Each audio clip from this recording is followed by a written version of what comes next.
It is now my pleasure to introduce tonight's speaker, John Kress. John is Interim Undersecretary of Science at the Smithsonian and Distinguished Scientist and Curator of Botany at the National Museum of Natural History. Previously, he was Director of the Smithsonian Consortium for Understanding and Sustaining a Biodiverse Planet. John pioneered the development and use of DNA barcodes for studying plants. He is an author on more than 150 scientific and popular papers on tropical botany and several books, including the authoritative text, DNA Barcodes, Methods and Protocols. He was also the botanical leader on the team that developed the tree identification smartphone app, LeafSnap, which won the E.O. Wilson Biodiversity Technology Pioneer Award. And I recommend that you all download it and use it. Get to know the trees in your neighborhood. In addition to his academic work mentoring many undergraduate and graduate students at the Smithsonian, he has been on the faculty as adjunct professor at the George Washington University and at the Xinhuangbanna Tropical Botanical Garden of the Chinese Academy of Sciences. Among other honors, he is a AAAS Fellow. He received the Parker Gentry Award for Excellence and Innovation in Conservation and Environmental Biology from the Field Museum, and he has been named an Honorary Fellow of the Association for Tropical Biology and Conservation. He earned a BA at Harvard and a PhD at Duke University, for which we will forgive him, having come from UNC. His talk tonight is entitled The Anthropocene and the Future of Nature.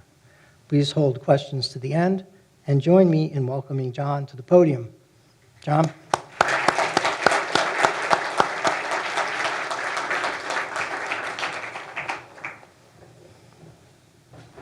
Thank you. Is this microphone on? Yes. Thank you very much, Larry. Let's see if I can get you up. Preston, I thought you were going to be giving the talk tonight, actually. It's a great pleasure to be here to talk to you about nature and about my interpretation of what's happening in nature these days. I'm sure many of you have the same or similar perspectives, and I'll be interested in your comments and questions at the end of this 2-hour lecture. No, it's not 2 hours. Come on. I was getting excited. But this will be somewhat of an impressionistic discussion of the Anthropocene and of climate change. I will show some facts and figures and some numbers and some graphs just to illustrate how things are changing. And these may be familiar to some of you, but not knowing exactly the breadth of the audience that would be here, I've combined both some general comments as well as some very specific things. So I'd like to just start out by talking about nature in general and the diversity of life. We all know that, well, maybe we don't all know. Again, I don't know who is in the audience, but if we look back to the origin of life 3.2 billion years ago, we know that millions and millions of species have evolved on the Earth, and millions of species have also gone extinct during that time. And this diversity of life ranges from the tops of the tallest mountains all the way down to the depths of the deepest oceans. Currently, we estimate that there are approximately let me get my computer set here. There are approximately 3 to 20 million species on the planet today. What's interesting is we've really only accounted for and named about 1.75 million of those, which suggests there's a lot more work for scientists like myself in the Natural History Museum or in natural history museums and universities around the world. Now, many of those undescribed species are indeed some of the smallest creatures on the planet, such as microorganisms. But it's very interesting that we're still, in fact, just several weeks ago, we discovered and described a new species of whale on the planet. So there are large animals as well. A lot of these new things that we're naming, we're able to identify using modern molecular and genomic techniques. It's not that we didn't know these animals were around, but we're now discovering more about what a species is and the boundaries between species. But I think we'd be a little short-sighted if we only thought of quantifying life on the planet in terms of numbers. My first slide was about diversity. But a lot of us that are studying the natural world are also interested in what I'm calling the complexity of life. And if we really look at how species interact on the planet, in the communities and landscapes where they're found, we find that life is much more variable and much more varied, and there's a lot more diversity than we'd understand if we only looked at numbers of species. So here, I want to talk a little bit about my own research first, so you get some idea, and it's kind of from my heart and my laboratory. This is a study that Terry Irwin at the Natural History Museum and Carlos Garcia Robledo, a former postdoc with me, have been doing in Costa Rica. We're looking at the interactions between plants on this side, and these are relatives of gingers and heliconias and bananas and such things.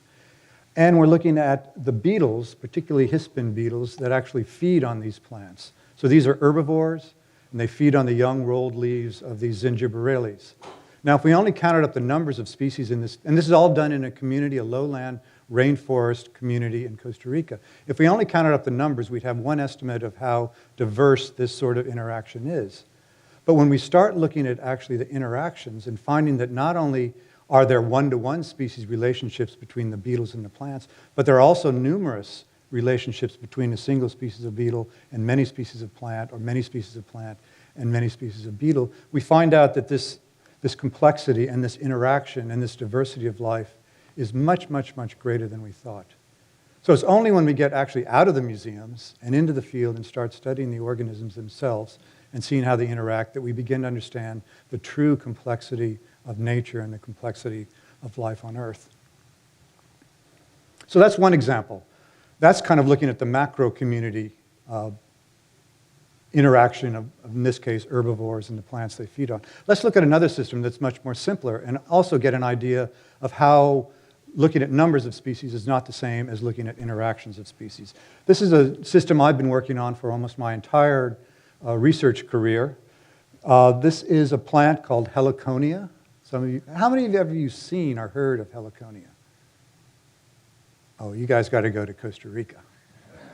I don't have to tell you that. I know you all want to go to Costa Rica. But Heliconia is a relative of bananas. They have these bright, colorful bracts and little flowers in the bracts. They are exclusively pollinated by hummingbirds. And this is one hummingbird I've shown here. We've been working on, and these occur all over the neotropics, from Central Mexico, in the Caribbean, and down to Argentina. We've been studying a system in the Caribbean, in the Eastern Caribbean, primarily on the island of Dominica, which has a very simple system of 2 species of Heliconia and 1 species of hummingbird that feeds on these and pollinates these plants. So we got 3 species, pretty simple. This hummingbird, called the Purple-throated Carib, or Eulampis jugularis, is a very interesting bird. It's only found in the same islands where these Heliconias are found. So we know there's an interesting coevolutionary story between the birds and the plants. But it gets a little bit more complex than that. It turns out the hummingbird, the Purple-throated Carib, is sexually dimorphic. And not all hummingbirds are sexually dimorphic, but this bird is. There are males that have large bodies and short straight bills, and the females are differentiated by being much smaller birds, but having these very long curved bills. And so there we've added another level of complexity. But it gets even more interesting when we look at the plants and realize that the flowers of this species match the bills of the males, and the flowers of this species match the bills of the females.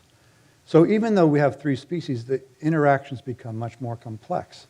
In fact, we're finding it's not only the morphology of the birds and the plants that are specialized, but it's also the behavior of the males and the females. So here, let's first look at the females. Females only visit, as I said earlier, this species, Heliconia bihai. This species occurs in the cloud forests of Dominica, so at higher elevations. And the females have evolved a behavior called, in terms of feeding at the plants, a behavior called trap lining.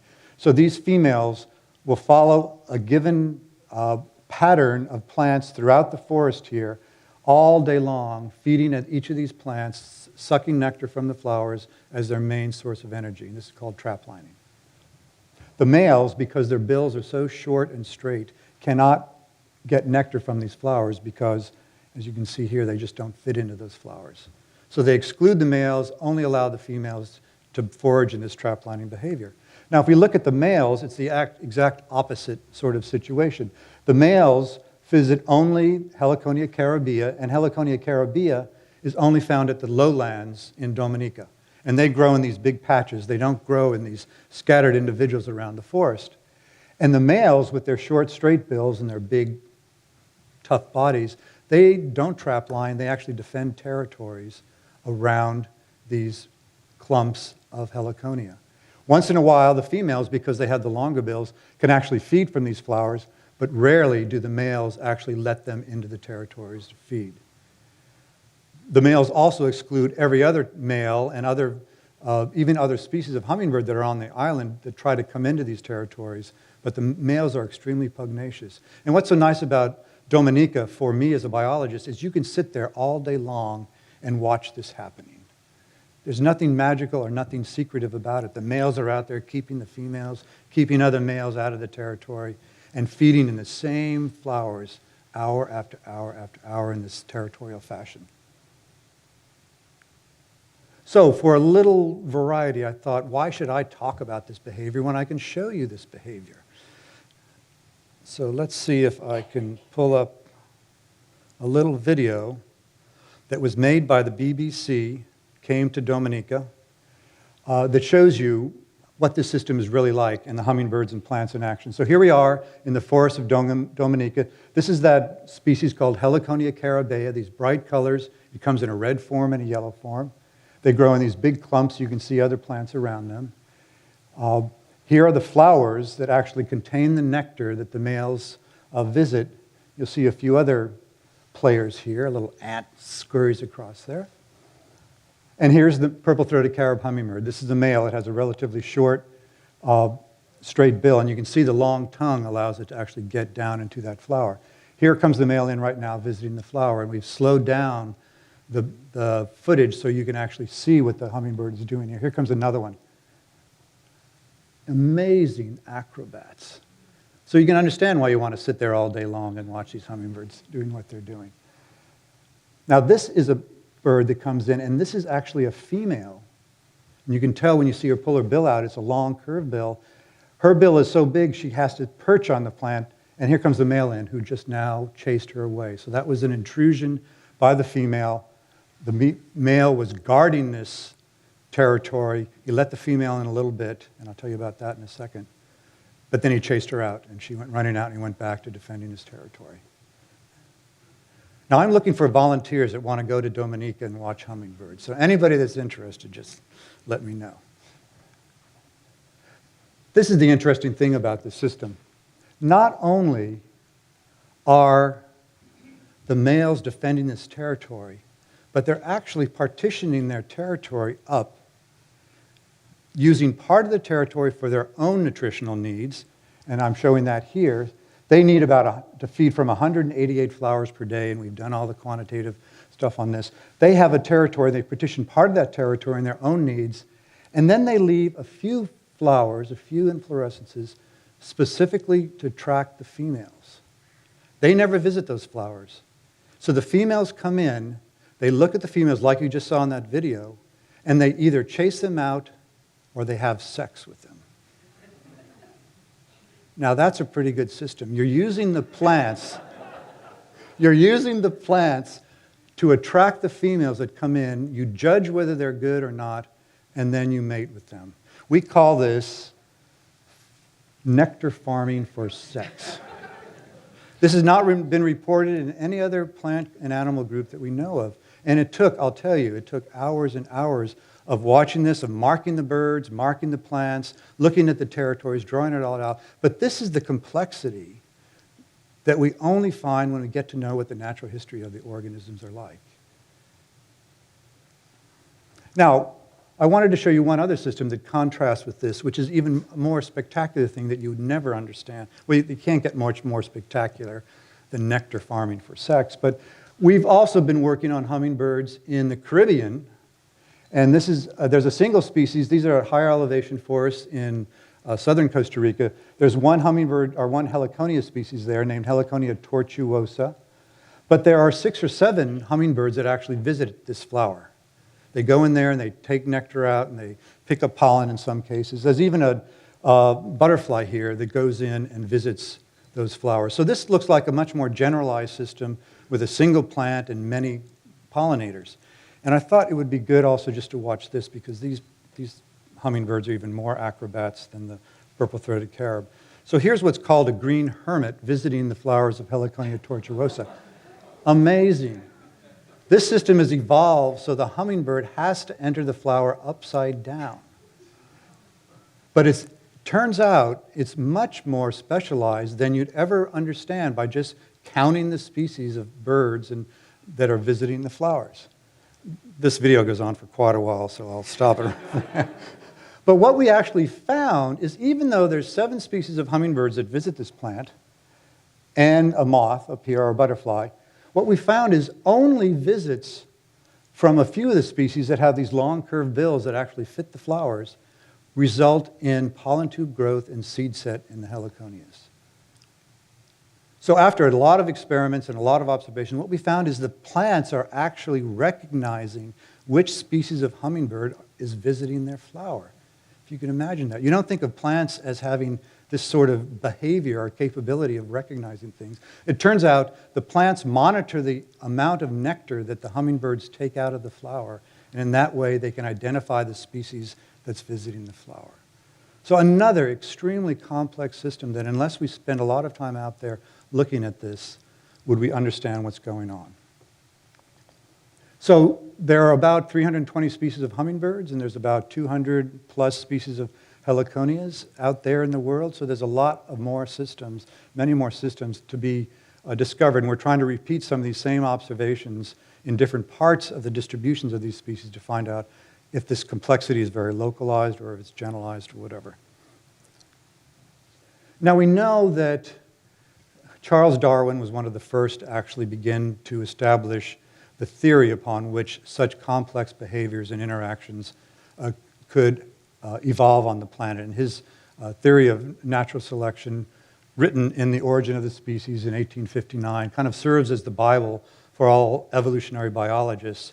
And even though we've tested time and time again his ideas and refined them, what Darwin said at that point was very important. That evolution happens, that evolution comes about through natural selection of traits. It happens over long periods of time. And through this process of natural selection, we now have possibly 20 million species on the planet, and probably billions of species that have evolved since the origin of life 3.2 billion years ago. Now, evolution doesn't always happen in a linear fashion. It can go one way and it can go another way. And I just put this little cartoon that I took out of the New Yorker, where here we have the fishes, and this is over time. This is a snapshot over time. Fishes evolving in the seas, slowly coming out and wiggly things here, climbing up the top of the mountain, getting to the top of the mountain, evolving into the human species, Homo sapiens, and then slowly going down the other side of the mountain, back down into the sea until the fish says, well, that was a total waste of time. I put this up here because I like the cartoon in many ways, but also because it really brings us to this whole concept of living in the Anthropocene and what happens when humans actually have an impact on the planet. And that's what I want to talk about for most of the rest of this lecture. What is happening on the planet, and maybe some of the things that we can do about it. Now, I don't have to tell, I think, most of the people in this audience that humans are having a big impact on that complexity of life, that diversity of life. It happens in all kinds of ways, through habitat destruction, for exploitation of species, but we now know that we are having a major impact on the biodiversity of the planet, as well as many other characteristics of the planet. In a recent paper in Nature just a year ago, there was an actual attempt to quantify the various factors that are leading to species extinction and species decline. They are listed here. Exploitation of species, meaning the poaching of rhinos and poaching of elephants, for example, in Africa. Habitat degradation and change, a big effect which is increasing on a daily basis. And again, I'm sure many of you know these sorts of things. Complete habitat loss, climate change, only accounts for 7% of decline of species as we know today. But I believe that climate change is going to be a factor that's going to increase in importance in terms of species decline. And then invasive species, pollution, diseases that are transmitted from different parts of the world, all leading to a very big change in both of these complex relationships and also the number of species. In fact, in that same issue of Nature were estimates on how many species are being lost on a yearly basis. And here is just some examples of amphibians. Many of you know that amphibians are now in serious decline due to a chytrid fungus, which is affecting frogs and salamanders all over the world. Insects are declining. Of course, there's more insects on the planet than any other macroorganism, so I'm not all that worried about insects. But we are losing insects as well. Mammals and birds. Birds are particularly suffering right now as their habitats are changed. Now, we can think of extinction in a number of ways. We can think of it as an abstract idea that somewhere out there species are going extinct. But it's interesting that a postdoc in my own lab, a postdoctoral fellow who's been working in the South Pacific, has actually watched extinction happen in a tree species. He was studying a group of trees on the island of Palau in Micronesia, and he had mapped all the individuals of this particular species about 10 years ago, and would come back every year and map them again and look at how they're changing, how they're growing, how they're not. It turned out over the course of time, the number of individuals of that one species of tree declined until one year he came back after a typhoon had hit Palau and the last two individuals had died. He watched extinction happen. Now, extinction comes in many forms. What I just described to you is what we call permanent extinction. Permanent extinction when all the individuals of a species actually are gone. They're wiped off the face of the planet. Now, it's very hard to tell that all the individuals of a species are gone, particularly on a more common thing. Since we knew this one tree was only found on Palau, it's pretty clear that that species now is permanently extinct. But you don't have to be permanently extinct to actually affect the ecosystems where you're found. And that's where these other types of extinctions come into play. Local extinction, if you have a species that locally, meaning in its own community, in its own landscape, goes extinct, it's going to have a big, or for some reason a disease comes in, the chytrid fungus hits all the frogs in that community. It can go extinct locally and have a big impact on the other species because of this complexity of life. So it may not be extinct down the road or across the country, but locally it's extinct, and that's very important to recognize that. Third, ecological extinction, and this is when a species reaches such low numbers. It may not be permanently extinct, but reaches such low numbers that, again, it has a big effect on how that ecosystem functions. And finally, commercial extinction. We all know of these, salmon, such things that were originally in such high abundance, we exploited them for many purposes, for human consumption or whatever, but are now commercially extinct, and effectively their use for that particular purpose is no longer there. So you don't have to be permanently extinct to actually have an effect on the ecosystem. And so you have to remember that all of these things are happening to many species around the planet. We really don't know how many species have gone extinct, let's say in the last decade or last 2 decades, or will go extinct. All of these are estimates with probability values around them.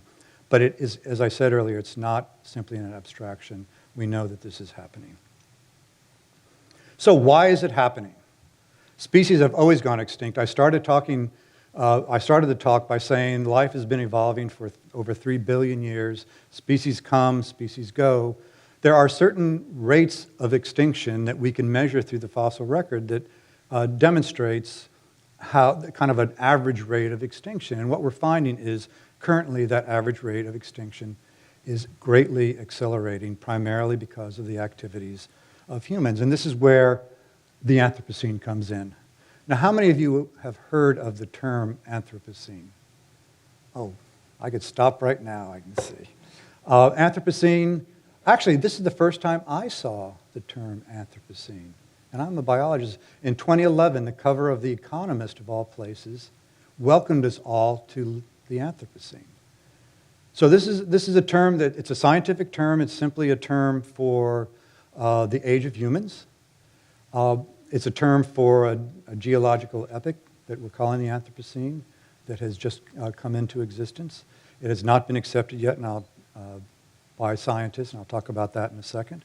But what it is illustrated in this wonderful drawing from Science magazine by Doug McCauley and his colleagues out at the University of California, in which he showed both the effects of the Anthropocene in terrestrial environments up here and also in marine environments. You probably can't see this is a timeline of 50,000 years back here all the way up to the present and maybe into the future. Actually, here's the present, so this is moving into the future. In terrestrial environments, it starts back when humans began to have an impact on the megafauna, particularly mammoths and giant sloths and such things that were killed at large numbers. We proceed into the age of agriculture, the Industrial Revolution, the growth of cities here, urbanization, and on into the future. And who knows what that will look like. But some of us are interested in visualizing that. In the marine environments, we had the same thing. We had a lot of large mammals and fish in the oceans. In came the early effect, particularly along the coasts of humans on the oceans, the age of exploration, where we had oceans, or particularly Westerners and Easterners crossing the oceans into shortly a time ago when trawlers and things started scraping the bottom of the oceans and having bigger impacts.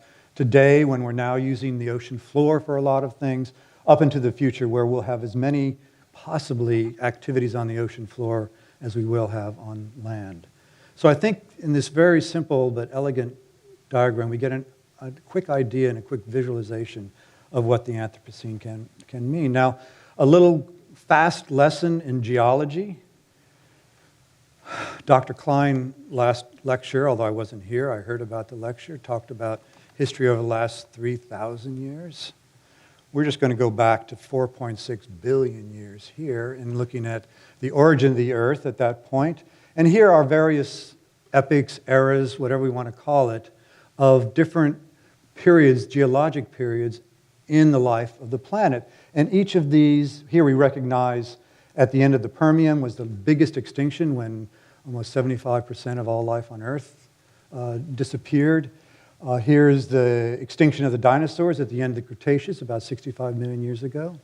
Here was the first primates appeared. Here's the last major ice age. Each of these epochs or geologic time periods is marked in the fossil record or in the geologic record by some event. So here we recognize this big extinction, and that's happened across the Earth. That marks the Permian about 250 million years ago. The dinosaur extinction, as I said, 65 million years ago, and we have that record. That record is also recorded by this layer of iridium, which theoretically has come from the comet that struck the Earth 65 million years ago or so and caused, in part, the demise of the dinosaurs. So here we come up to the Holocene, the most recent epoch, geologic epoch, and this is where the Anthropocene starts. At the end of the Holocene, the beginning of the Anthropocene. Now, one of the biggest controversies among scientists right now, and I'll get it here into a little of the egghead part of science and what the Anthropocene is when did the Anthropocene start? I just showed you nice diagrams of 50,000 years of human impact, and this is a big controversy right now. Some scientists say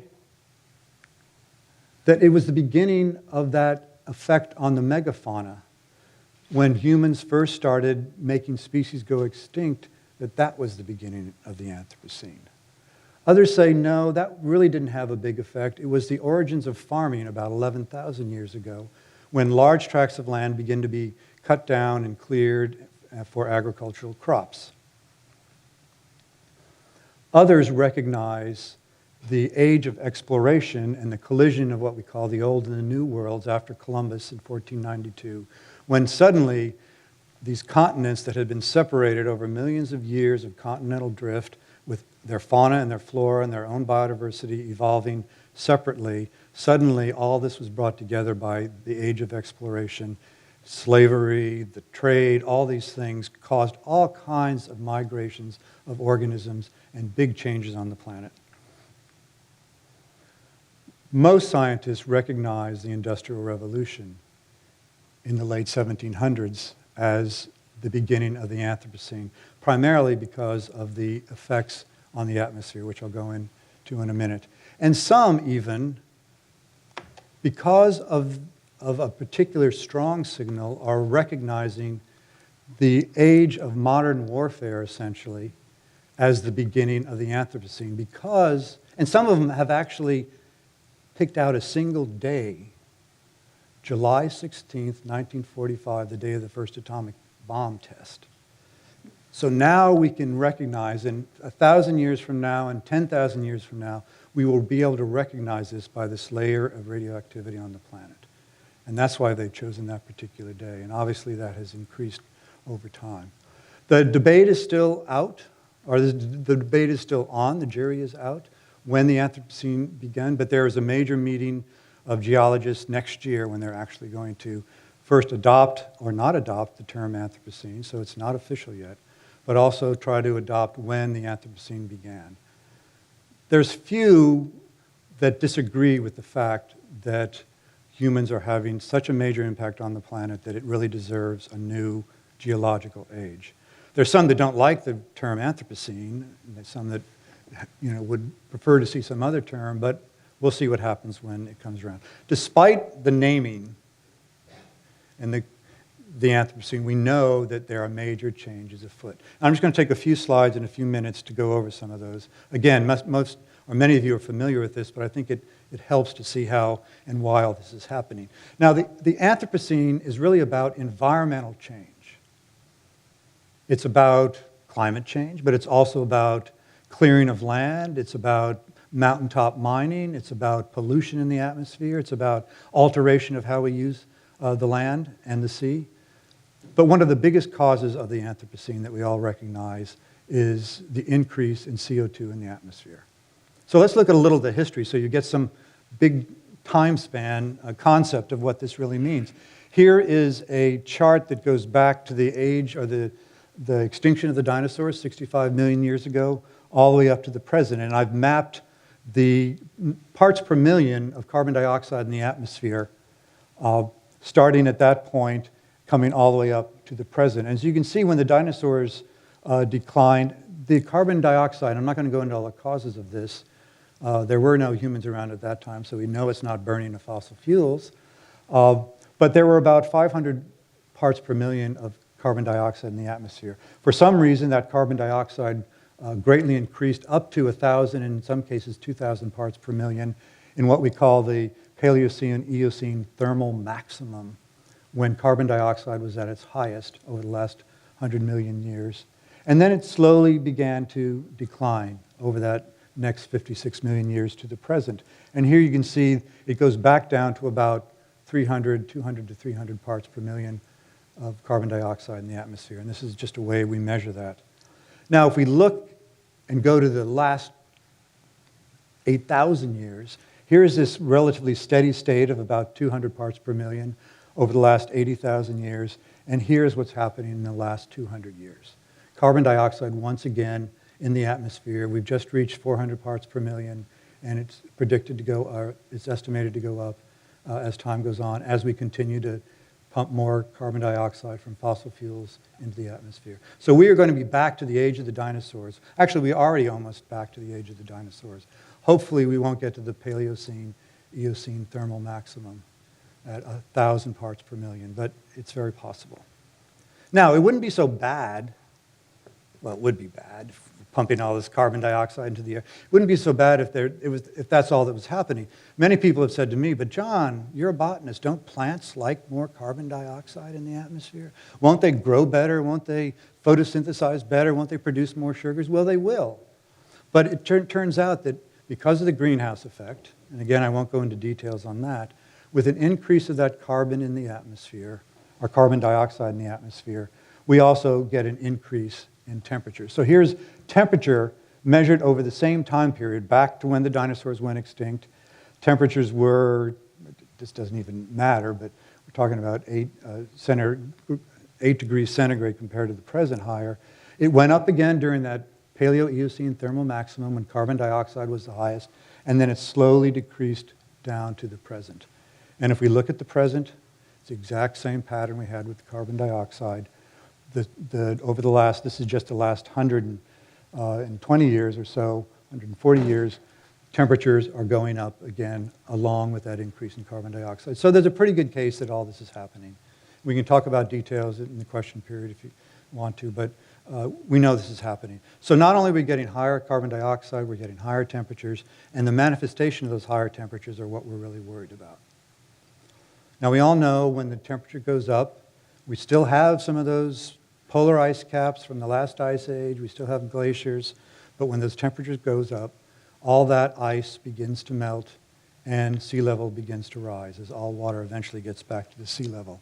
So here is just a chart of the same idea of sea level rise increasing with temperature rise and CO2 rise.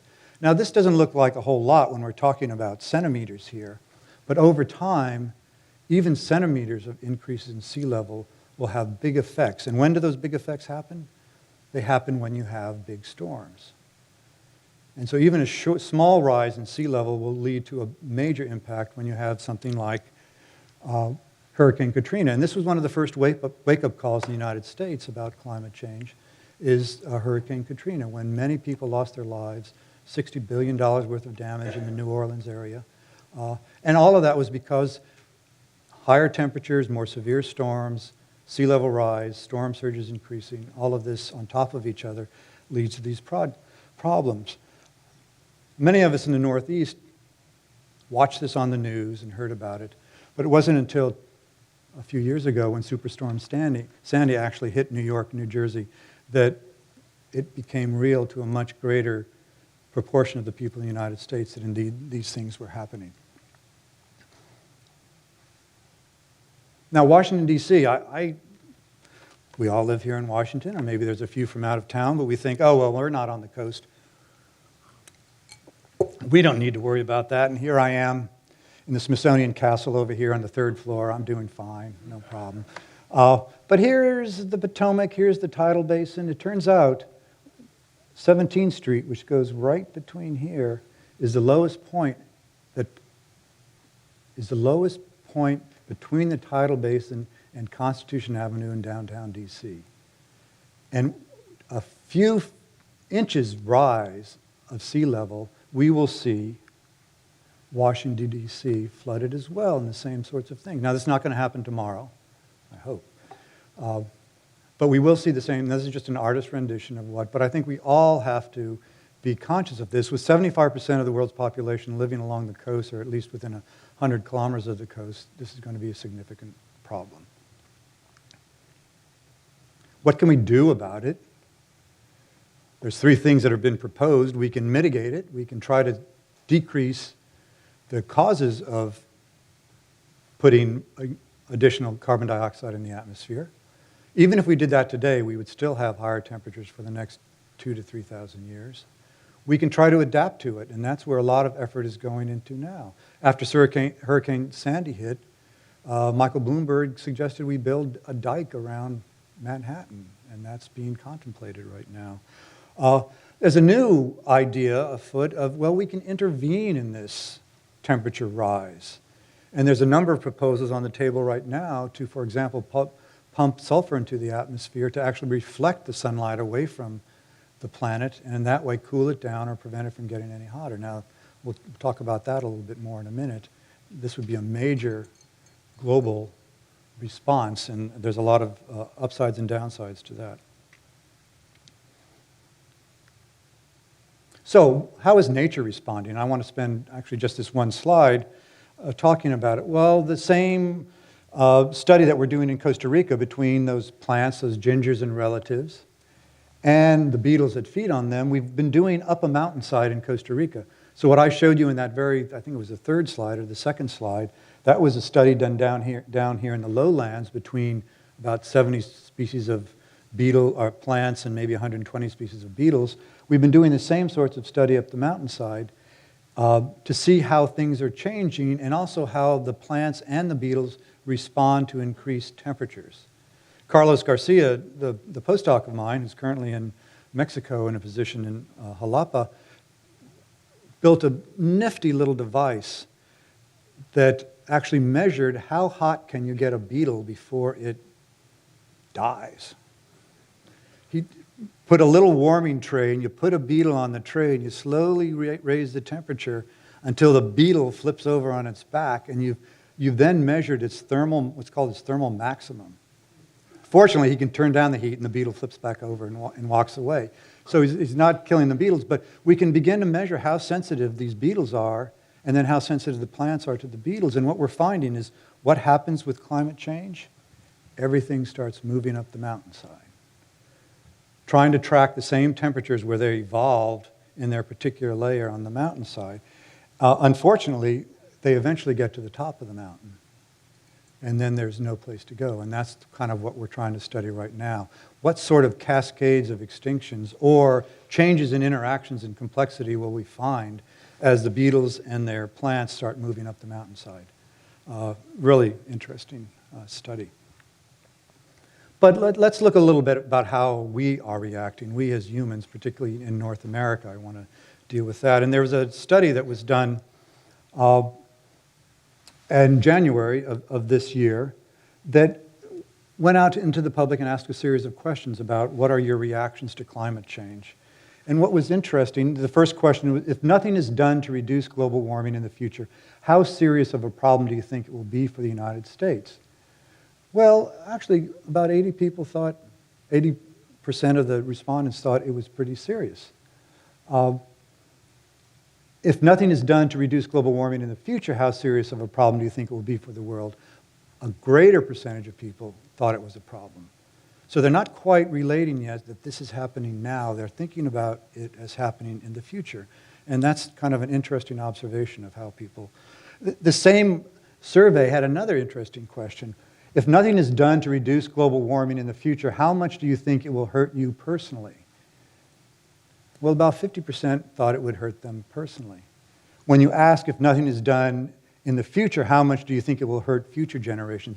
Almost everybody thought it was going to have a significant effect. So we are projecting into the future rather than thinking about today. And I think to address the problem, we really need to change that attitude and start thinking about today. And to tell you the truth, if the same survey was done today, even if it's still 2015, I think we'd see a change because people are starting to take notice. So a few of the responses to climate change, and some of you in this room may even have been involved in some of these, but all federal agencies have come out with their own plans on climate change. For example, the Department of Agriculture came out on a very important study of tracking how agriculture is going to change as the climate changes. Even the Department of Defense has done a study looking at the increase in unrest around the world and the threat to national security as climate is changing over the next 100 years. Scientists have done the same thing. The American Association for the Advancement of Science has done their own study. Here is the U.S. National Climate Assessment. And even the business community is, I shouldn't say waking up, but is taking notice and has put out their own report on this called Risky Business about the effects of the global economy, on the global economy, of how our climate is changing and everything that goes along with that. Now here is one of those reports when I mentioned earlier about intervention. This came from AAAS also, the American Association for the Advancement of Science. I really turned my back on these ideas of intervention, of how are we going to do something globally to prevent the warming of the planet. I thought it sounded insane.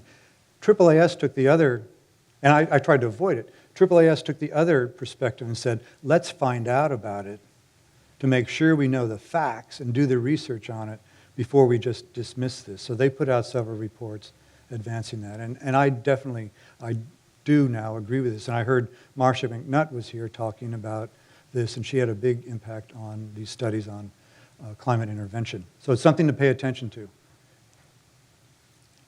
And even Pope Francis comes out with maybe one of the most important statements about climate change, not from a scientific point of view, not like the USDA report or the Defense Department, but from an ethical point of view.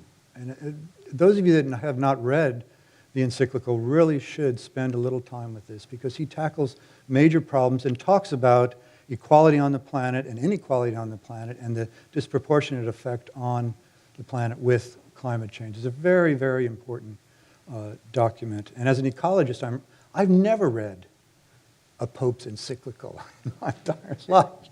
I now have an annotated copy that I've annotated every paragraph of the encyclical. So it's something that would be good to pay attention to. Now I'm going to take the last few minutes and kind of to update you on some of the things the Smithsonian is doing about climate change. As you may or may not know, the Smithsonian is not just down on the mall. We have 19 museums, 9 research institutes, the National Zoo, all of that is part of the Smithsonian. We've got institutes in Panama, in the Chesapeake Bay, in Arizona, New York City, in Cambridge, Massachusetts. We're all over the place doing things, in many times in an uncoordinated way, but we're trying to do things in a more coordinated way. But recently, over the last 5 years, we have decided to take climate change very seriously. And so this began not from top down, from the secretary and undersecretaries. This began as kind of a grassroots movement among scholars, not only in the sciences, but also in the humanities, in our art museums, in our history museums, that said climate change is really going to have a profound impact on what the world is going to look like in a very short period of time, and the Smithsonian needs to spend some time doing it. So they started an effort, we started an effort, I'm involved in it also, called Living in the Anthropocene. Not to look back, but to say, how are we going to live in the Anthropocene over the next 100, 200 years? The Smithsonian is 169 years old, so we're looking at long term, and we look in those ways.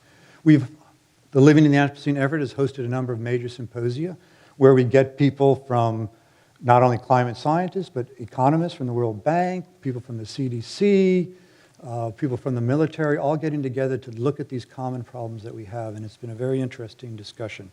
And if you pay attention, you'll hear more about that in the future. A year ago, the Smithsonian, and I'm very proud of this, actually came out with the first ever statement on climate change. I mean, we're a federal agency. Not to be advocating, but to tell the truth. And so we came out with this statement in October of 2014 to make 5 main points. 1, climate change is real, it's happening. But 2, we have to increase our research at the Smithsonian on climate change. We also have to make our findings about climate change available to the public through our museums and through other things. 3, we have 137 million objects at the Smithsonian, both biological specimens, archaeological artifacts, fossils, paintings. All of those collections document change over the last 4.6 billion years. And we're taking very seriously protecting those collections into the future so we can study change today and on into the future. And finally, 4, we want to become, and we will become, and we are becoming a more sustainable institution ourselves. And just a few examples of those. Our scientists are working around the world, again, whether they're looking at the fossil history of climate change, whether they're looking at climate change today in ocean environments or terrestrial environments, doing experiments. These are CO2 enrichment containers in which we actually pump additional CO2, increase temperatures, and can look at plant growth and what that means. All kinds of things. I won't go into all of these. But we are actively studying climate change yesterday, today, and tomorrow at many of the facilities at the Smithsonian. Public education, just one example. Some of you may know, with some dismay, when you go to the National Museum of Natural History, you want to go see the dinosaurs. You can't, because we're redoing completely what we're calling the new Deep Time Hall. This will be the first dinosaur exhibit, won't open until 2019, the first dinosaur exhibit that looks to the future, looks to the Anthropocene, and will tell you about change in the past and change in the future. And that's a big, I think, advance in how we educate the public. Our collections, we just finished a major framework plan for collection security. And finally, sustainability. I'm very pleased to say that just 1 year ago, less than 1 year ago, we opened our first LEED Platinum certified laboratory out in the Chesapeake Bay to show that we are also very dedicated to be a sustainable institution. All of that is very important for the Smithsonian in terms of educating the public. So research, public education, care of our collections, and a sustainable institution is where we're going on this. So to end, I would just like to say that at the Smithsonian, we're taking this very seriously.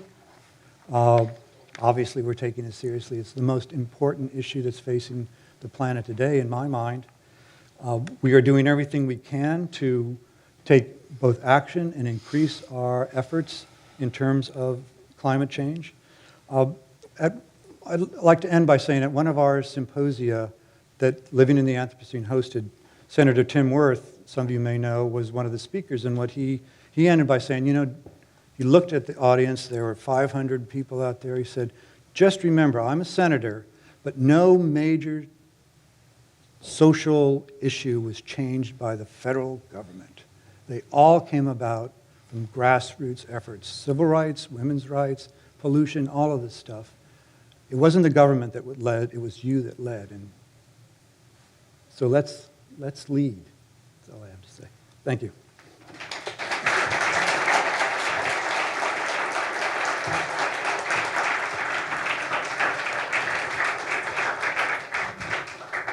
Thank you, John. We have time for some questions. There are some people with microphones.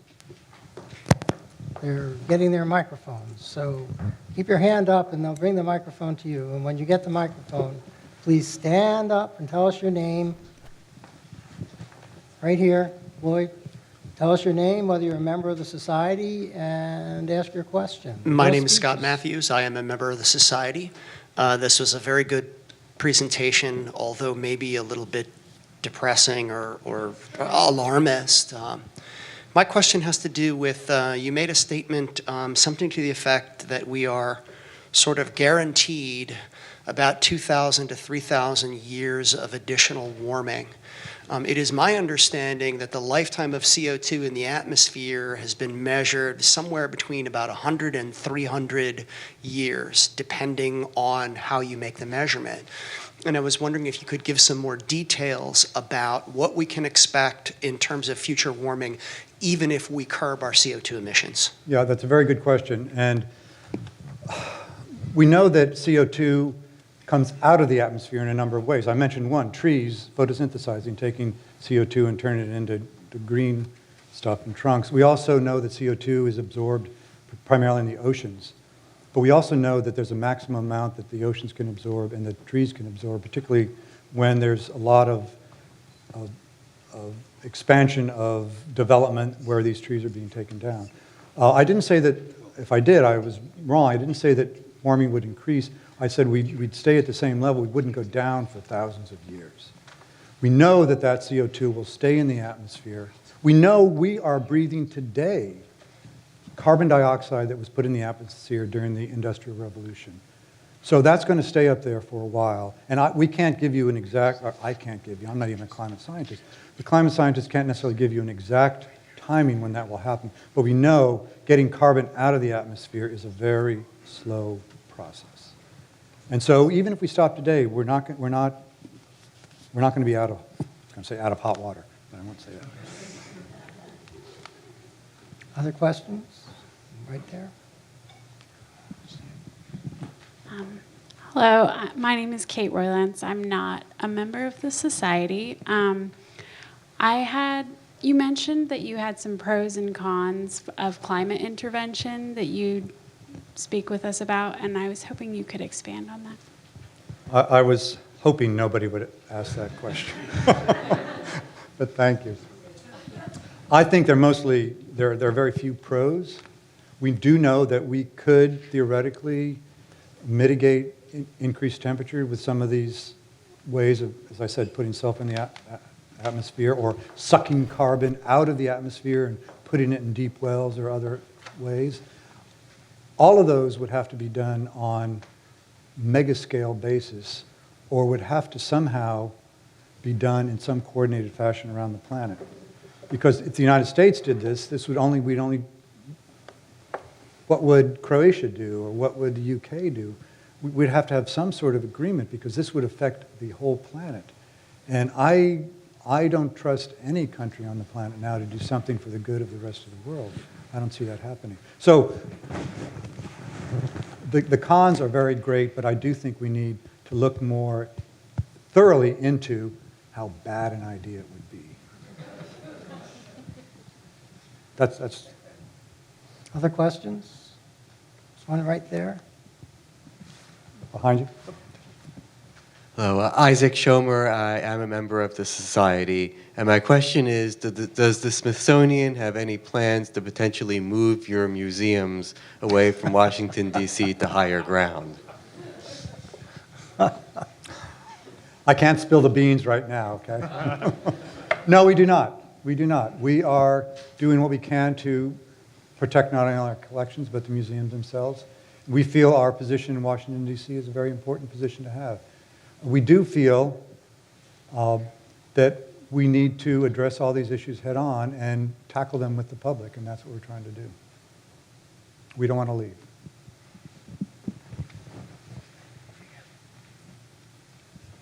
To follow up on that question. Could you stand up and tell us Dale your name? Doucette, I'm a member. Thank you. My field is information science. And I do know that a number of museums have indicated that they were going to digitize their entire collection, not in just pictures, but in three-dimensional.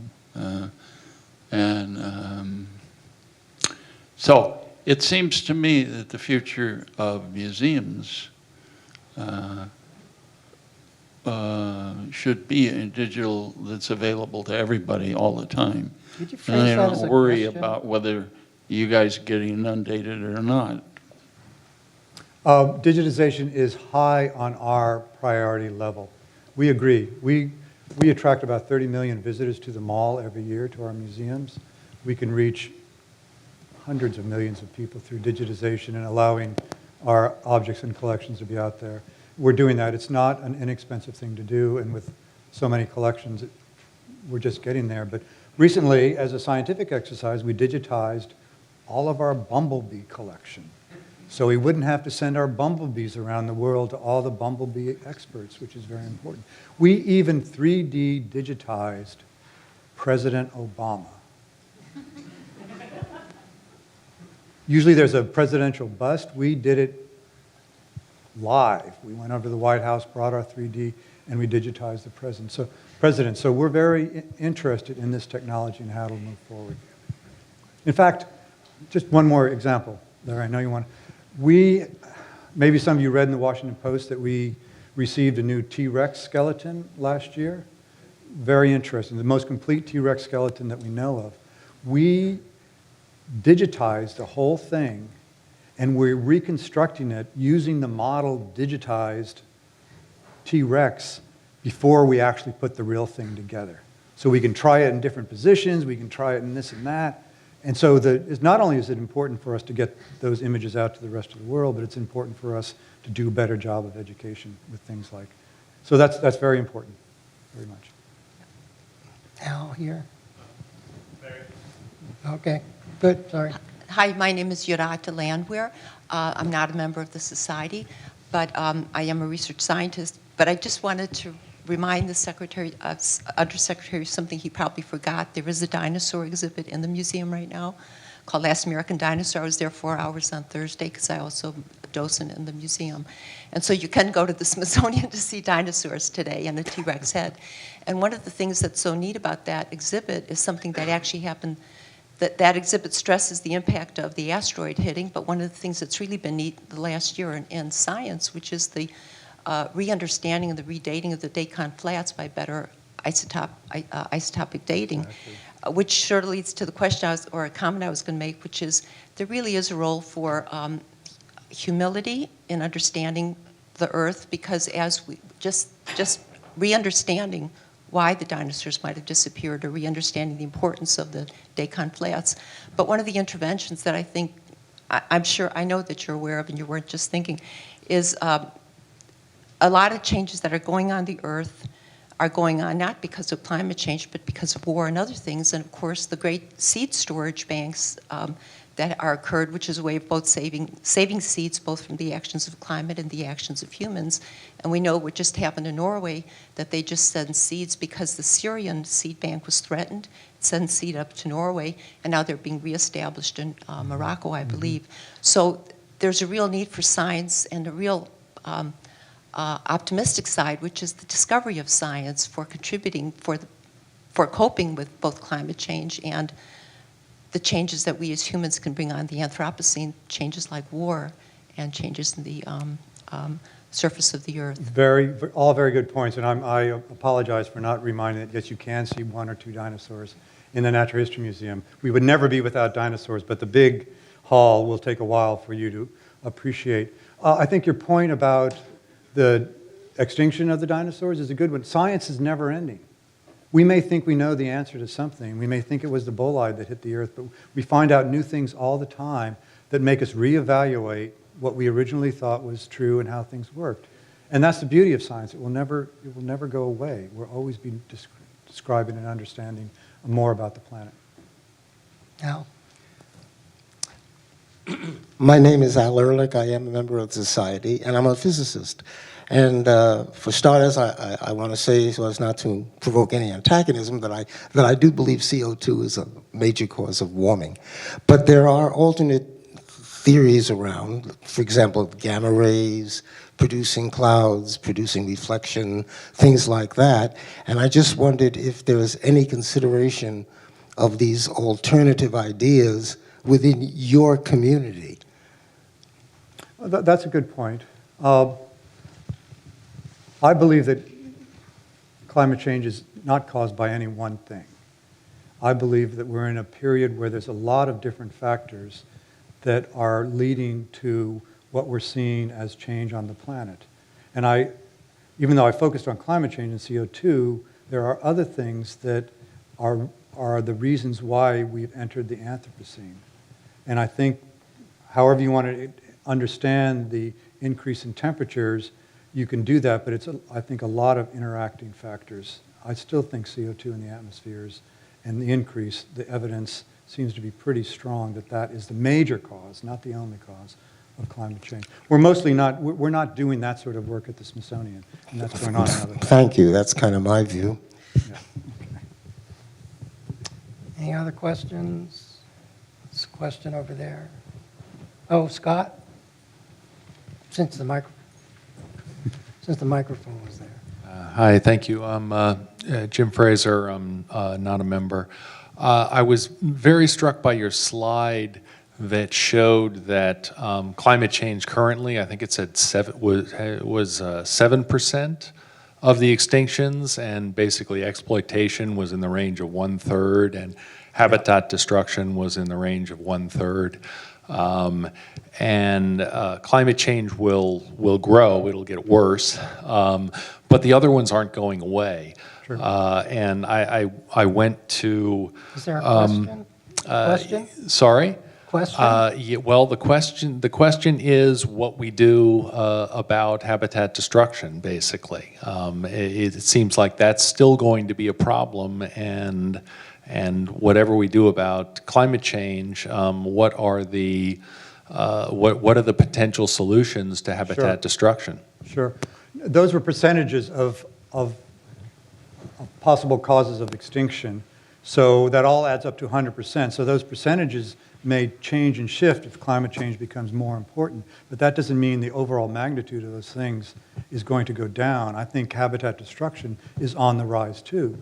The impact of that on extinction in terms of percentage may decrease, but the overall impact will probably continue to increase. All of these things will. I don't see any cause up there that is not going to that is going to go down in terms of its impact. But the percentages of those things affecting biodiversity, I think, is what that slide was meant to show. Could you give the microphone to Scott there? Aren't you guys getting tired yet? My God. I think that means this will be the last question. No, I am Scott Matthews again, and I am still a member. I am very concerned with loss of biodiversity in the oceans, whether it is due to climate change or due to other anthropogenic causes. I'm particularly concerned with things like jellyfish and population explosions. Could you say something about the loss of biodiversity in the oceans and whether or not that is a precursor or telling us what we can expect in other ecosystems in the future? Whoa. No, I can't. No, I think it's harder in many cases to quantify the things that are changing in the oceans. We have 2 projects going on right now at the Smithsonian called Global Earth Observatories, where we have set up long-term experiments looking at changes in biodiversity over time. One is in terrestrial environments called Forest Geo, which we're monitoring tree growth and death and all this stuff. The other, which has just started recently, is called Marine Geo, which we're monitoring biodiversity change in coastal marine environments. And we're trying to figure out right now actually how to do that. Because you can get censuses from the fisheries industry, for example, that talks about fish. We're trying to measure all biodiversity from plankton all the way up to whales. So we're designing a series of acoustical monitoring, visual monitoring, genomic monitoring to see how we can actually begin to quantify that. And we don't have an answer on that yet. I think decline of biodiversity in the oceans is at least as great, if not greater, than on terrestrial environments. We just don't see a lot of it. It's very hard to monitor. We know from the large things like whales that indeed their populations are declining drastically. But it's a lot of the smaller stuff that really is going to tell us how good or bad things are. Last question in the back there. Renee Williams, I'm not a member. My question is about the Kyoto Protocol. It seems that only a handful of countries still take this serious, mainly in Europe and Australia. Do you think it's still a worthwhile cause, or has it been a failure? I will tell you that in a month and a half. As you know, the next major climate change summit, UN Summit, is in Paris in early December, and that will be, we punted it down the road in Copenhagen, we punted it down the road in Lima. Paris will tell whether the world is actually serious about this. I'm not sure whether to be optimistic or pessimistic right now. So that's about the only answer I can give to you on that at this point. Well, thank you very much. Before we go, I'd like to present you with this.